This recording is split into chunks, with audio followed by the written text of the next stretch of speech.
Maggie Fields. I live in Oregon with my husband and my children. Boompa Kreuzman. No. What you want the grandkids to call you? Jerry Kreuzman, Indianapolis, Indiana, currently in Chicago, Illinois. So, our first video recording. I know we talk about these different movies and stuff all the time, but it's fun to kind of put it into action. And so first we wanted to talk about A Quiet Place 2. Rated PG-13. It's a horror thriller. Hour and 37 minutes. And currently the rating is 4.3 stars. That's pretty good. Pretty accurate. What would you have rated, Max?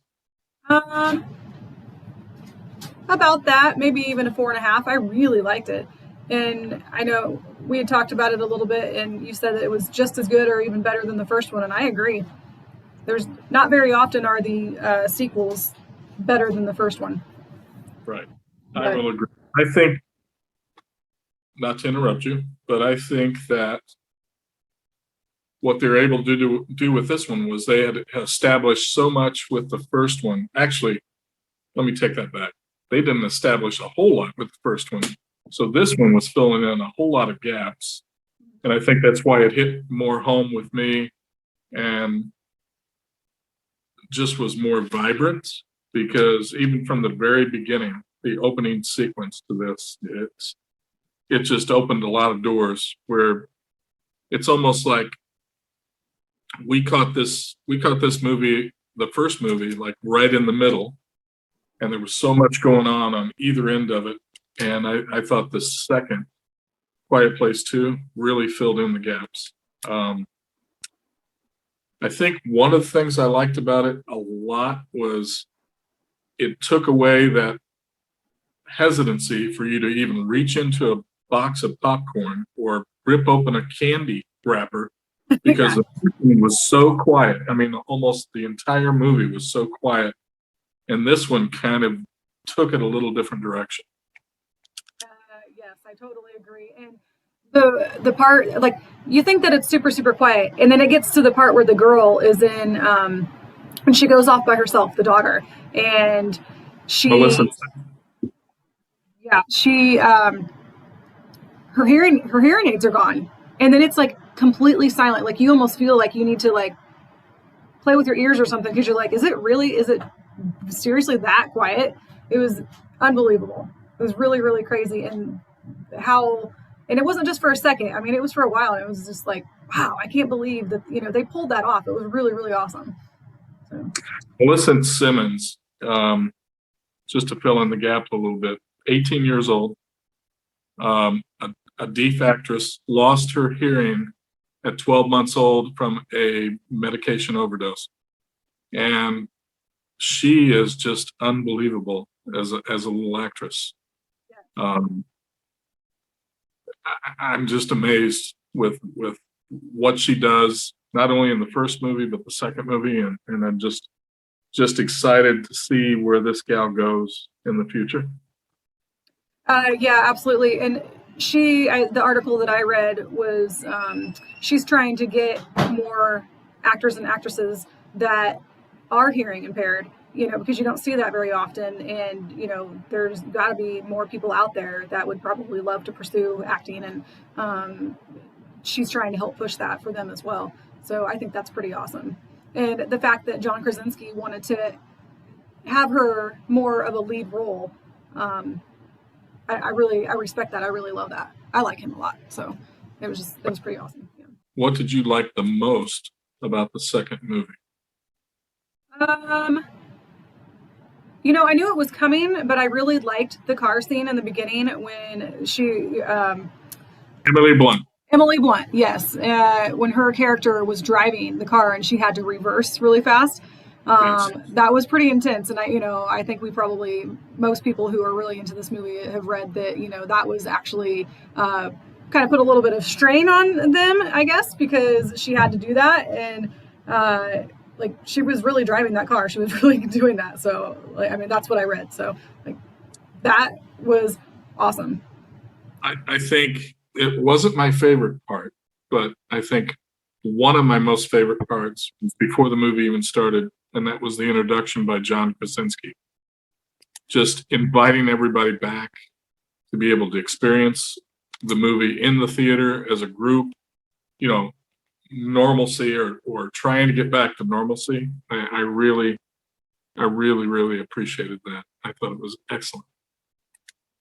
Yeah, I love that too. And I saw some videos that he would go to different movie theaters and, you know, interact with people as much as he could, you know, but just go up on the stage before the movie started and thank them all for coming and stuff. And I just thought that was pretty cool that he went, you know, to several different places to do that and, right, to get back to normal and have that normalcy of, you know, feeling comfortable of being in the movie theater and, you know, and just thanking his fans for going out and watching it, because it was supposed to come out last year, you know, and they had to hold it off for a whole nother year. So the other thing about John Krasinski and Emily Blunt was that they were supposed to have like you could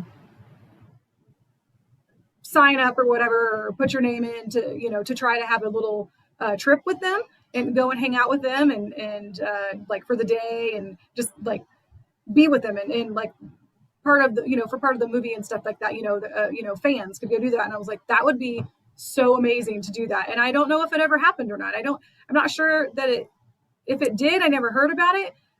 But they promoted it really well before that. And then of course, COVID and stuff. So I never heard whether they were able to do that. And if they didn't, I hope that maybe that they will be able to put that back out there still, even though, you know, it's a year later, but the movie just came out and it's already, you know, even after the fact or whatever. I think that would be really awesome if they, you know, could still do that, because I love reading about that. I love, you know, seeing fans with actors and actresses and everything. You know, I don't know what I would probably like if I ran into somebody, especially one of those two. This is, I thought, an exceptional movie. I agree with you, Mags, that it is probably closer to 4.5, if not more, out of 5 stars. I thought it gave the audience the freedom to kind of really enjoy the movie and not worry about, it was so quiet during the first one that you just, even Hope commented she felt like she couldn't even eat popcorn because, I mean, you could hear a pin drop. Where it had some moments in this movie like that. But I think it allowed us all to kind of really get into what was going on and understanding, okay, now we know where this all happened, when it all happened, what happened the first day. And I thought that was important, that opening scene. Oh yeah, the opening scene was brilliant. I'm looking forward to seeing what John Krasinski can do next, because I feel like he could probably pull off a third one. I'm all for it. I think that he's smart enough to do that. Yeah, but you asked about, you know, favorite scenes or whatever. Actually, one of the better scenes was when they were on the boat and they were getting ready to go to the island, and then there was actually an island with people there. I was like, no way, like, where are they going to go with this? And of course, you know, the creatures came and, you know, attacked the island, but like, it was awesome that was like, oh, that's a nice little twist.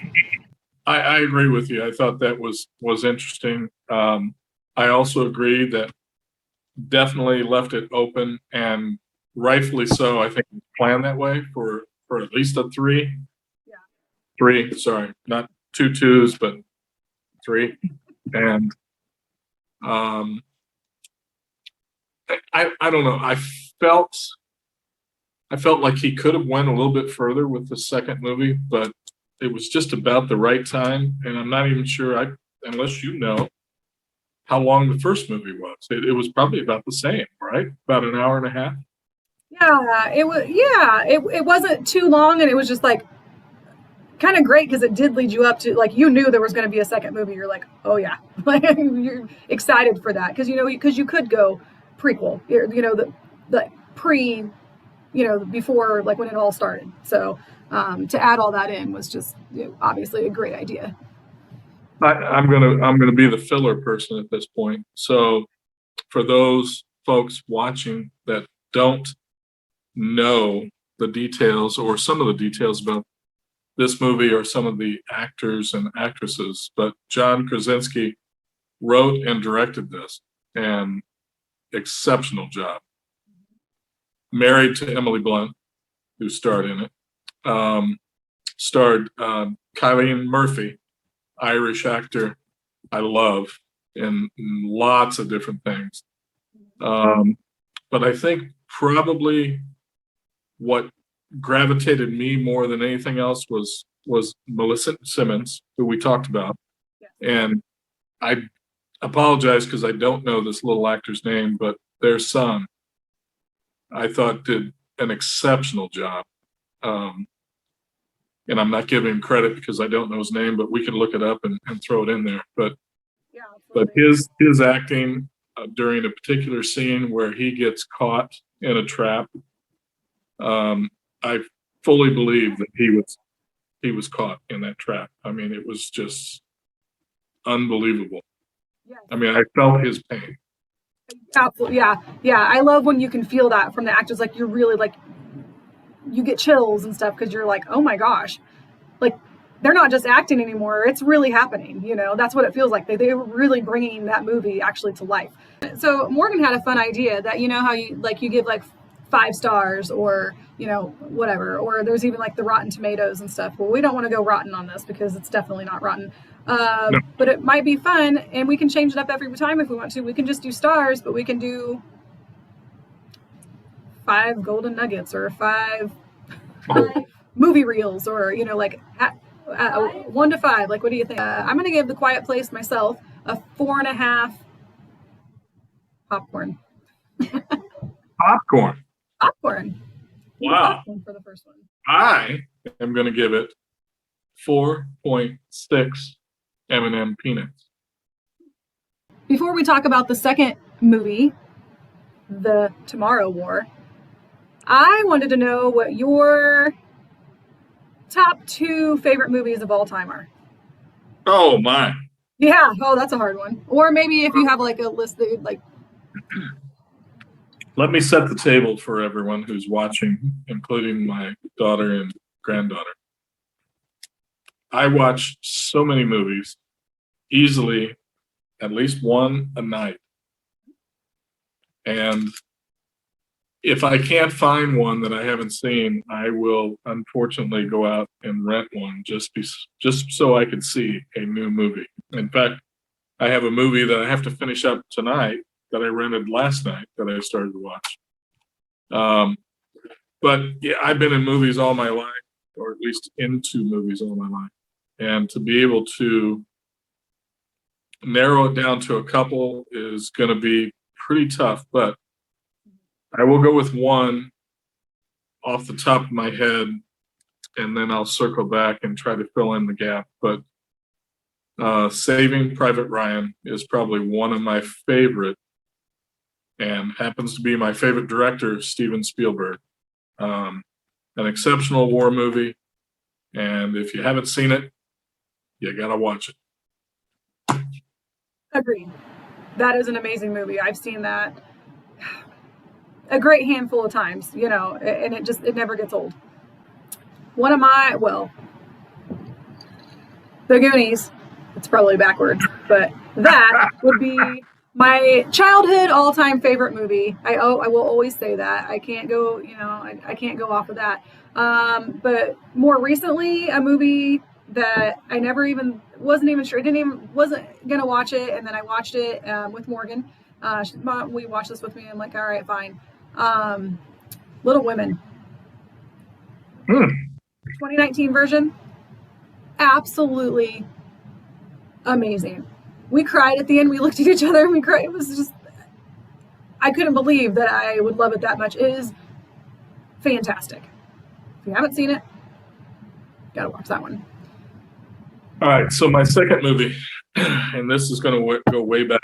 In fact, wow, when it was made, and I apologize because I should know this, but it was before you two were even thought of, and I was barely thought of, if at all. And it happens to be a John Wayne movie,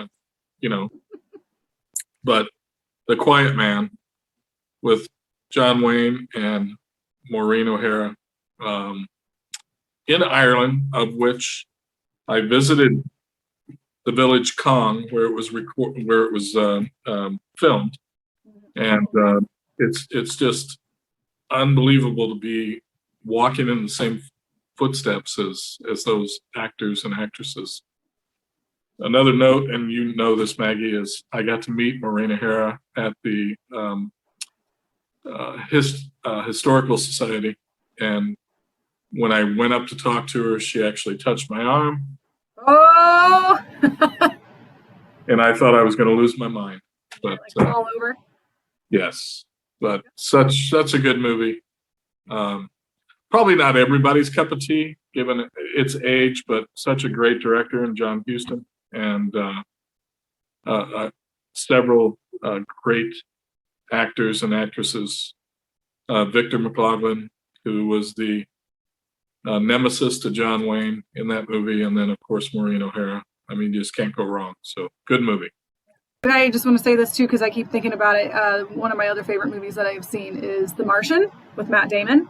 I would watch that probably 10 more times next month if I didn't have to hear the kids go, "Really, Mom? Another time? Like, are you going to watch it again?" Like, I had to stop for a while because I watched it too many times. So it's really, really awesome. I love that movie. If we want to go with a movie that we've seen lots and lots and lots, and this goes back to 1970, but Little Big Man with Dustin Hoffman, I saw probably 2 handful times at least, if not closer to 12. Yeah. So pretty good movie. Well done. Okay. Do you want to talk about The Tomorrow War? Sure. So it's 138 minutes, PG-13. We're going to call it a sci-fi thriller. It has 4 stars. That's a long movie. That's a long movie. It is. 4 stars 2 hours, on. 2 hours and 18 minutes. It was well worth it. 4 stars on Amazon Prime with over 24,000 views. Okay. Yeah. I would be probably right in the middle of between 4.5 and 4. I could go a little higher just because I thought it was, although it was a lot of CG, or CGI, as a lot of people call it. I thought it was a decent story. It was fun. It kept it moving. There was not a lot of lull. I had a lot of excitement watching it and anticipation, which I think a lot of people coming out of COVID, they look forward to new things, just because a lot of us have been watching a lot of stuff, and the anticipation, similar to what we just talked about, A Quiet Place 2, we were looking so forward to that coming out. And we talk about Ireland. Ireland, she lives for these things, kind of like Morgan with Marvel. I mean, she's the one that keeps us on point as to when things are coming out, and we know we put the agenda together. This is what we're going to go watch because these kids have fallen in love with this stuff. Morgan with Marvel and Ireland with who knows what. I mean, she's all 11. Yes, the Stranger Things for sure. Which is funny. When I was watching this movie, I was thinking Stranger Things and Quiet Place. Like it's kind of all that, but a whole different twist on it. The way that they did it, I was like, well, somebody's got a creative mind. The way that they, had them come back, "We are you," and she said that when she dropped down onto that soccer field and she was like, "We are you." It was kind of like, what? Like, it just didn't make it. It was like, that didn't make sense. But then you keep watching it, it was like, obviously it makes sense. So I downloaded it and I watched it on our drive home from Indiana a couple days ago. And which was actually pretty cool because, I've got the earbuds and stuff, and it was so loud at times in my ears that I had to turn it down a little bit, and I felt like the whole car could hear it, but they couldn't, of course. But so it's nice to have like that surround sound in your ears, because that's definitely in the movie for that. It was so good. I didn't know it was going to be they didn't give away a whole ton of it on the previews to know exactly what it was going to be like. So I really liked that. Tomorrow War, Chris Pratt, his background, at least I'm sure goes way back into television, but for me was Guardians of the Galaxy. And that's where everyone will probably associate Chris Pratt. But such a plethora of character actors throughout that film. Some of them short-lived, but it's the nature of the beast, so to speak. Yeah, for sure. And Chris Pratt started out on Parks and Recreation, and I think that he was, if I remember correctly, pretty, I don't want to say poor, I don't mean it like that or whatever, but that was his first like big break. Like, it was probably great to get into acting right then. He's been in tons of stuff. Of course, the new Jurassic Park movies, Jurassic World. But so I have a question for you. So Yvonne Strahovski, I'm so sorry, I butchered her name, but I'm not sure how you actually say it. But so that played the daughter in the future. When did you realize that she was his daughter? Wow. So it took me a while, and not to spoiler alert, but not to ruin it for a lot of folks, but it definitely wasn't. And again, I'm one of those that kind of tries to lose myself in a movie and enjoy it for what it is, which is entertainment. I don't try to dissect it. I don't like a lot of people who do that, where dissect it and, oh, this is garbage and blah, blah, blah. I was so wrapped up in the story, I didn't pick up on the fact until almost when he got back to face with her to realize that, oh my goodness, this is his daughter. So right before that. And that would probably be good. I wish that I could think that way that you were thinking, because I don't like to dissect a movie either. I like to be wrapped up in it as well. But for whatever reason, I knew right away. I think even finding out when they said, when they were talking before they got floated down or whatever, sent down, the two guys, Chris Pratt was talking to the other gentleman and saying, they are we're old and they're young, and I wonder why that is, kind of thing. And they are like the kids or whatever. That's when I knew that was when it showed her for that first time. I said, that's his daughter. And it made sense. I wasn't disappointed, of course. I was like, oh, it just made sense. So when she said it, I was like, awesome. But I did like how she kept that, she didn't say, when she heard who she was talking to and stuff, she didn't give it away right then, that she was, his daughter. She didn't have a look on her face. She was like, okay, Dan, we're gonna, I need your help with such and such. Now you're on this mission to save my team, and whatever, knowing his last name and stuff. And obviously, she knew who he was, but it was a good story. It was, I like the whole storyline. It was added to it, and it was really nice. So I think they were able to kind of blend that in, because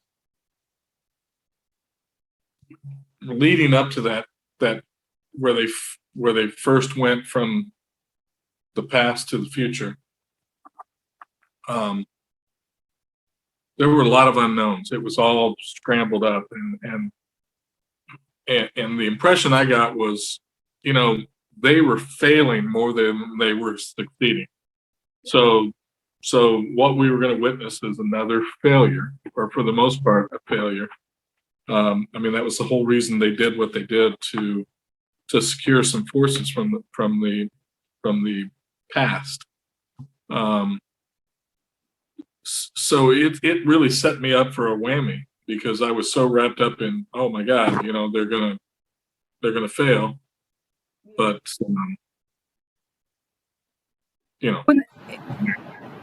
Yeah, and when they did it and they brought that kid back from the classroom that knew all about volcanoes, the one me. Okay, anybody else? He's like, choose me, whatever. And he's just this volcano nerd, and which was amazing. And then the whole class is helping, and they're listening, and at the end when he's talking about, he's like, well, you know, I'm going to need a computer. So, you know, it's like the whole class helps bring this computer over to him or whatever. And they're all just like, just like listening to him. It was pretty cute. I really I liked the comedy aspect that they brought into it at times, but it wasn't a comedy. You know, it was just little pieces here and there, and you know, it made the whole movie really fun. So I really liked it. Yeah, I did too. Good one, very good one, and I really liked seeing Yvonne. Do you know how to say her last name? Strahovski? I don't know it. I apologize, but I'll fix it the next time. Yeah, because I remember seeing her in Chuck a long time ago. Did you ever watch that movie or that show, Chuck, the series? I did not. Funny. Cute, funny. But Strahovski. She's Australian. And let me see if it helps me with the pronunciation. Strahovski. Okay. We weren't too far off there. And she is normally a blonde, if that helps you. I think I've only seen her as a blonde, or that's just how I know her. I remember her from Chuck, where she was super awesome in that. Like, it was cute. It was a cute little show and funny. She's like the secret agent, and it's a good one. You gotta watch it.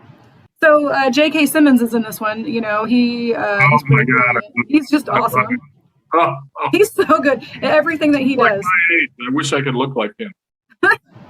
It's like, what the hell, dude? What? Just like him. You're good. Yeah, no, he always, as soon as you see his face, you're like, oh, okay, yeah. It's just going to be good because he's just good. So.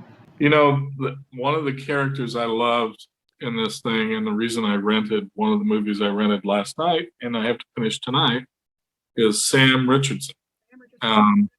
He seems to be an up-and-comer. I don't see a lot on here that's not TV associated. But check him out. He's funny. He's good. He's articulate, and he definitely got my attention. I really enjoyed him in this movie as well.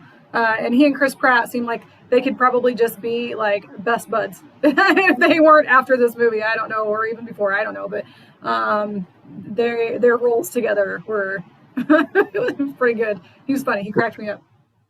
Yeah, no, overall, The Tomorrow War, I plan on watching it again. I tried to watch more of it earlier, but Dominic said, Mom, pause it, because he had to go to football camp. So I definitely will watch that again with him, and then probably again in a month or something, because it's pretty good. I really like that Amazon Prime and Netflix are having their own, like, you know, Netflix series or Amazon Prime series or whatever, and coming out with some really big actors and actresses, and having these movies that, you know, you don't always have to go to the theater for, but are excellent, you know.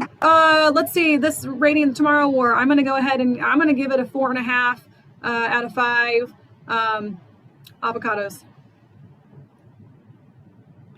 I'm going to give it 4.4 pieces of chocolate. We'll have to talk and figure out what we're going to review next time, and so we can give to our viewers.